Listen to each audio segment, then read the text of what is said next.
Donc, voyons voir maintenant comment déployer notre application, comment mettre notre application en ligne. Et vous allez voir que c'est vraiment très simple. Vous avez un service qui a pour nom ici Cloud Foundry, qui est open source, ok?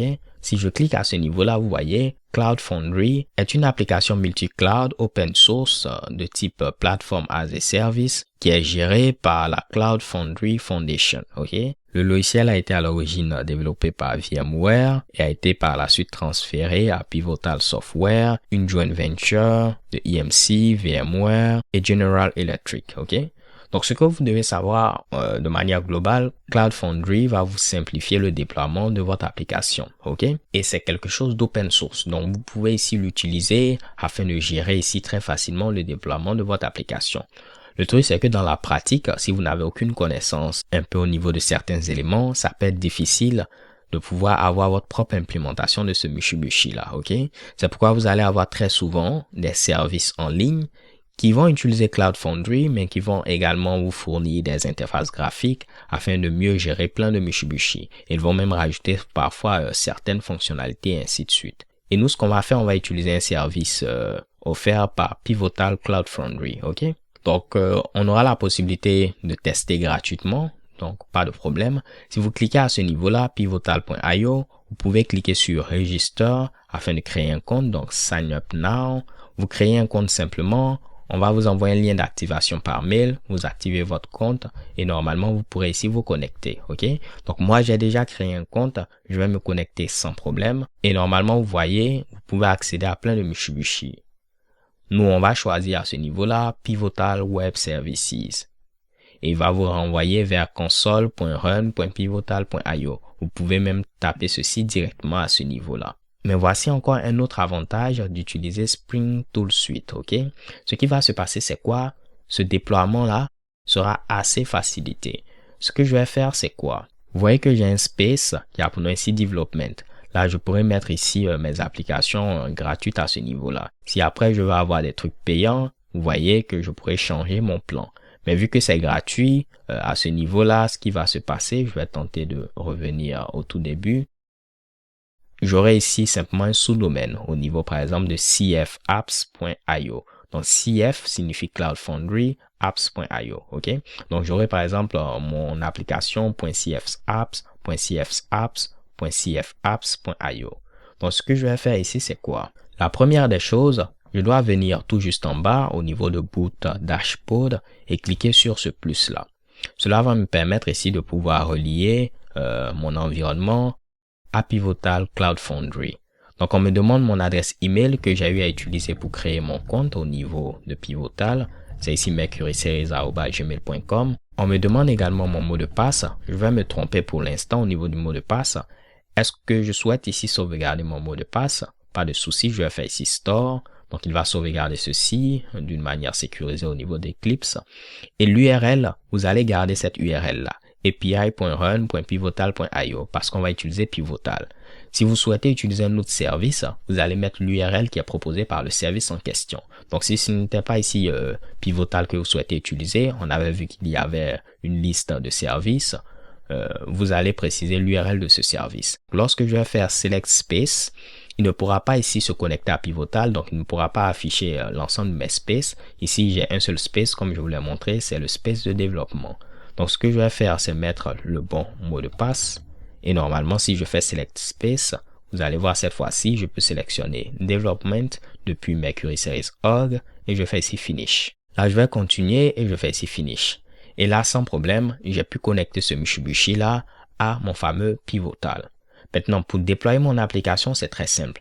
On a déjà eu à tester notre application à ce niveau-là. On sait qu'elle fonctionne comme on le souhaite. Donc, tout ce qu'on a à faire, c'est choisir ce Mushibushi là, cliquer dessus et faire un glisser-déposer au niveau de ce Mercury Series Org. Donc, je fais ceci et normalement, vous allez voir cette pop-up apparaître. Donc là, je vais vous montrer tout par les erreurs. Normalement, si je lance ceci, je fais ici OK pour le déploiement. Vous allez voir que j'aurai ici quelques problèmes. Donc, je vais faire OK pour l'instant, mais vous allez voir que j'aurai ici quelques petits soucis. Il tente ici de publier mon application démo. Et vous voyez, il y a une erreur parce que démo est déjà utilisé. Rappelez-vous, on est encore dans ce truc gratuit là. Donc, démo est déjà utilisé. Ce que je vais faire, c'est quoi? Donc, si je viens à ce niveau-là, il a tenté de rajouter ce Mitsubishi. Je vais faire Select Manifest. Vous voyez que ici, c'était démo, ok? Et il n'a pas pu gérer ce Mitsubishi là. Ce que je vais faire, c'est quoi? Je vais premièrement supprimer ceci. Je vais faire Delete. Je vais faire OK. Et je vais tenter de refaire ceci.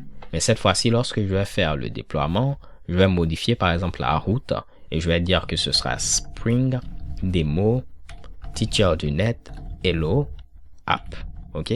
Vous pouvez également modifier le nom de l'application à ce niveau-là. Et je vais faire OK. Et je suis sûr que ceci ne sera pas pris, donc normalement je n'aurai plus de problème et mon application pourra être pushée.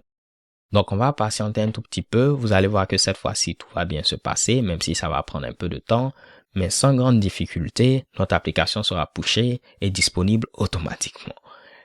Est-ce que c'est pas magnifique les gars? Moi je trouve que c'est magnifique. Donc là, chez bam, on nous dit que notre application a été pushée. Donc pour voir notre application, vous pouvez simplement double-cliquer sur ce Mitsubishi là. Il va vous l'ouvrir dans le navigateur, ok? Donc le navigateur intégré d'Eclipse. Mais je peux copier ceci et normalement si vous venez ici, vous allez voir au niveau de notre space développement, vous voyez que cette application a été créée automatiquement. On nous dit il y a 1 minute. Et je peux également cliquer ceci pour voir notre application. Et tout ce qu'on avait fait précédemment va également fonctionner. Je peux mettre ici Name, rajouter Honoré. Cela va mettre Hello Honoré. Je peux également venir ici, ne rien mettre. Cela va mettre Hello World. Je viens à ce niveau-là aussi Hello World. OK? Et vous voyez en 2 temps 3 mouvements notre application en ligne en utilisant Pivotal Cloud Foundry. Avant de terminer ceci, pourquoi pas, on va modifier un peu notre application. Comme ça, vous allez voir lorsque vous modifiez votre application, comment vous la redéployez. OK? Mais en modifiant cette application, on va simplement rajouter des tests. Notre application est assez simple à ce niveau-là, donc les tests également seront simples. On avait vu que les tests allaient se trouver au niveau de SRC Test Java. Et normalement, pour vos tests, ce que moi je fais personnellement, je suis la même arborescence que mon code source, ok? Donc, vous avez vu que ici, ils avaient déjà rajouté un test pour Demo Application, qu'ils ont appelé Demo Application Test, avec test au pluriel. Par convention, moi, je préfère mettre ceci avec un test au singulier. Donc, on va faire un refactor et on va mettre ici test au singulier, même si je ne vais pas modifier ce fichier-là, ok? Donc, il y a des conventions, mais si vous n'avez pas les mêmes conventions, comme vous pouvez le voir, vous pouvez les modifier.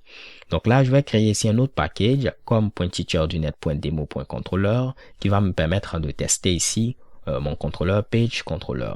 Donc je vais faire un clic droit, je vais faire new package ou pourquoi pas je vais faire mon clic droit depuis ce Mitsubishi là, new package. Comme ça, ce sera pré-rempli et je pourrai mettre simplement contrôleur. Et mon fichier de test aura simplement pour nom pages controller, mais avec ici test à la fin. Donc je mets page controller test et je fais ici finish. Donc pour voir comment écrire des tests, vous pouvez simplement venir au niveau de la documentation. Donc je vais cliquer ici, Google, et on peut mettre ici Spring Boot test. Je clique sur ce premier lien et vous voyez toute la documentation qui vous explique comment écrire des tests. Donc vu que je sais déjà un peu comment cela se passe, je vais aller rapidement. Mais premièrement, on va rajouter ce Mitsubishi là qui va permettre de faire en sorte que Spring soit intégré pour exécuter notre test. Et nous, ce sera un test web MVC. Donc, je vais rajouter web MVC test. Donc, pour ceux qui n'ont jamais entendu parler de tests, vous allez voir dans quelques instants à quoi ça sert. Et on veut tester à ce niveau-là page controller. Donc, je vais rajouter ici page controller.class. Cela permet de dire tout simplement cette classe de test, elle va tester ce Mitsubishi là. Et on a une seule méthode, c'est la méthode home. Et tout ce qu'on fait, si on fait une requête vers la page d'accueil et on ne passe rien, on est censé voir hello world. Mais si on passe ici une query string, name, valeur, on est censé voir hello suivi de la valeur qu'on a passée. Donc là, à ce niveau-là, je vais écrire quelque chose et je sais que ça peut sembler compliqué. Ce que vous devez savoir, c'est que si vous créez de petites applications, vous n'allez pas avoir vraiment l'intérêt d'utiliser un framework comme Spring. Vous allez vous dire que c'est trop compliqué. C'est un peu comme si vous prenez un gros marteau pour enfoncer un petit clou. Mais plus vous allez concevoir des trucs assez complexes, assez robustes, vous allez voir vraiment l'intérêt de l'utiliser. Là, ce que je vais faire, c'est quoi? Je vais mettre ici mock MVC et je vais l'appeler ici mock MVC. Ne vous inquiétez pas, je vais l'expliquer dans quelques instants. Et là, je vais rajouter ici AutoWired.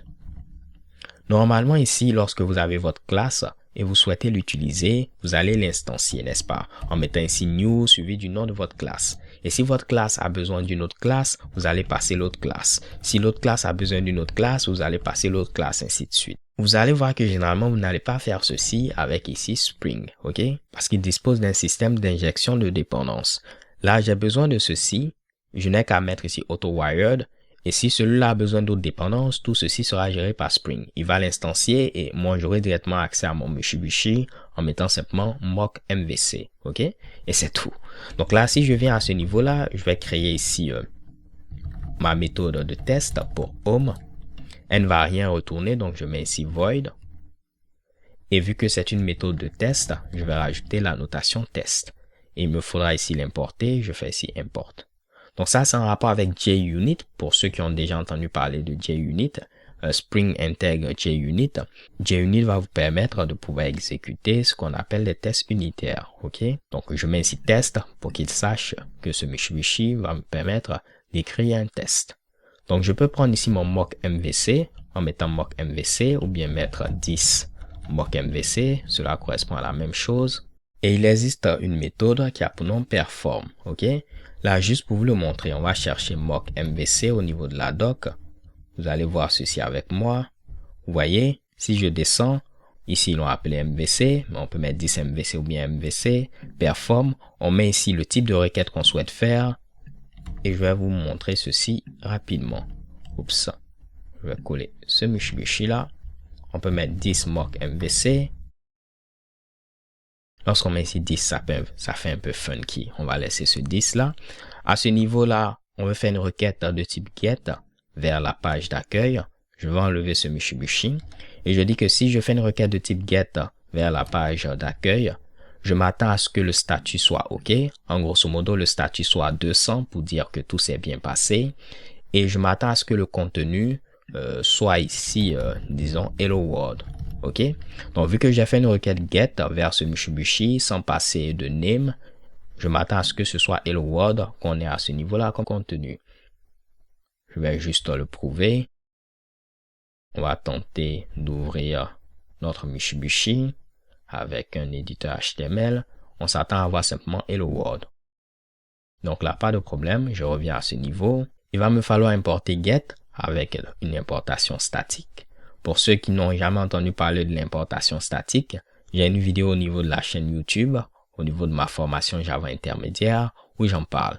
Donc vous êtes libre de regarder cette vidéo si vous souhaitez en apprendre davantage. Donc là, on a toutefois une erreur. Si je survole ceci, on nous dit que ceci peut lever une exception. Donc là, je vais juste rajouter ici un throws exception. Je ne vais pas rajouter de bloc try catch. Donc là, pas de problème. Normalement, si tout se passe bien, il fera cette requête, il ne passe rien. Il doit avoir au niveau du contenu de la réponse Hello World. Donc normalement, ce test doit passer. Je vais cliquer à ce niveau-là pour exécuter mon test. Vous allez voir normalement, il doit ouvrir une pop-up avec JUnit.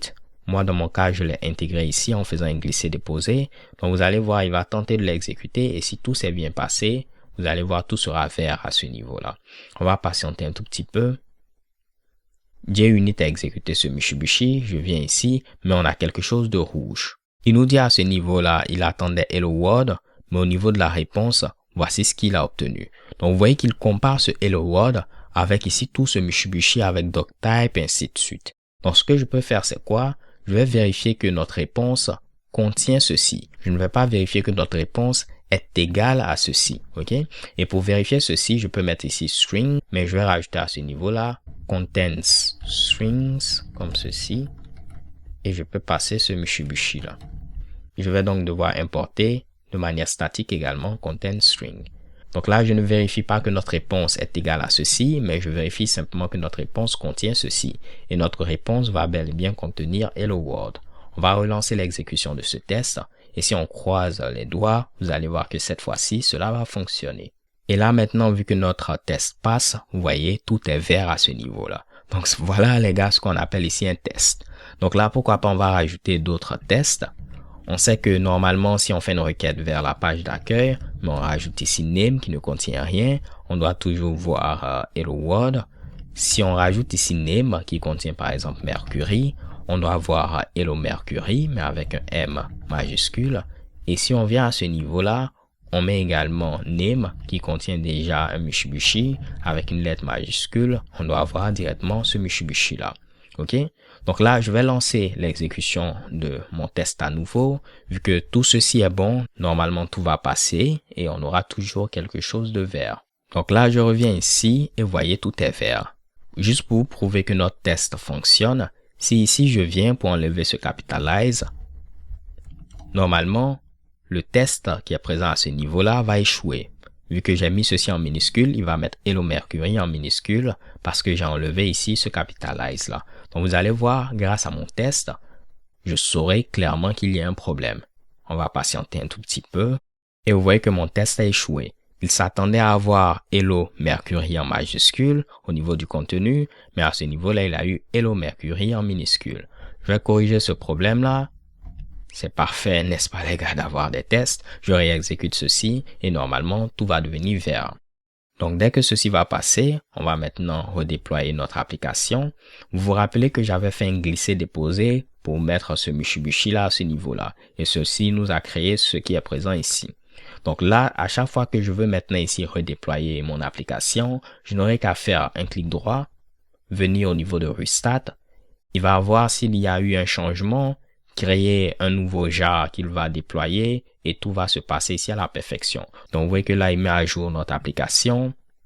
Il est en train de faire l'uploading. On n'aura malheureusement pas de changement de manière visuelle. Pourquoi pas, je vais modifier un peu ce Mitsubishi là en rajoutant ici un paragraphe avec un lien. Je vais mettre ici href et ce sera brought to you by @teacher.net. Et on va mettre un lien vers notre page YouTube. Donc https youtube.com/teacher.net. Donc j'enregistre ceci. Je vais tester d'abord en local. Vous voyez que ce lien a été rajouté. Si je clique sur ceci, je serai redirigé vers notre chaîne YouTube. OK? Donc là, je peux tenter de faire un autre déploiement. Je vais donc sélectionner ceci, faire Restart et vous allez voir, ceci sera pris en compte lorsque je vais après actualiser ici une fois que le déploiement sera terminé. Donc le déploiement est terminé, j'actualise et vous voyez, ceci a été rajouté sans problème. Et je clique maintenant, je suis également redirigé vers notre page YouTube. Alors les gars, ce sera tout pour cette vidéo. J'espère que vous l'avez apprécié. Qu'est-ce qu'on peut retenir de cette vidéo? C'est que développer des applications web en Java peut être fun et également très facile. L'idée dans cette vidéo, c'était de vous montrer un peu à quoi ça ressemblait de développer des applications web en Java en utilisant par exemple le framework Spring. J'espère que ceci vous a permis d'avoir une idée de manière générale de comment fonctionne le processus de A à Z. On n'a pas pu couvrir plein de notions importantes comme communiquer avec une base de données et ainsi de suite, mais cela pourra être l'objet de prochains tutoriels. Si vous l'avez aimé, n'hésitez pas à liker la vidéo. Croyez-moi, cela va m'encourager à faire d'autres vidéos au niveau de ce sujet-là. Et d'ici là, portez-vous bien, stay tuned and take care. Peace.